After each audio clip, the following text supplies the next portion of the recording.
જે આતંકવાદી હુમલો થયો એ ફક્ત આતંકવાદી હુમલો નહોતો.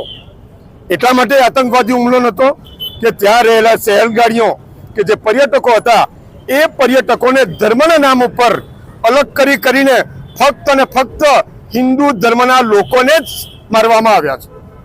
જેને કલમા આવડતો હતો, જેને સુન્નત કરેલું હતું, એ લોકોને બાજુ પર કાઢવામાં આવ્યા અને એમને છોડી દેવામાં આવ્યા. એટલા માટે આ હુમલાને અમે આતંકવાદી હુમલો નથી કહેતા, પરંતુ જેહાદી હુમલો કહીએ છીએ. અને આ જેહાદી હુમલો એટલા માટે શક્ય બન્યો કે ત્યાં રહેતા લોકો પણ જેહાદી માનસિકતા ધરાવતા લોકો છે. આ એટલા માટે કહેવું પડે છે કે છેલ્લા 1.5 વર્ષથી આ જે આતંકવાદીઓ હતા તે એમના ઘરોમાં રહેતા હતા, એમને સંતાડવામાં આવતા હતા, એમને રાખવામાં આવતા હતા. તો સરકાર ફક્ત પાકિસ્તાન ઉપર સર્જિકલ સ્ટ્રાઇક કરીને સંતોષ ન લે, સાથે સાથે જે આપણા દેશમાં પણ જેહાદી આતંકવાદની માનસિકતા ધરાવે છે, જે જેહાદી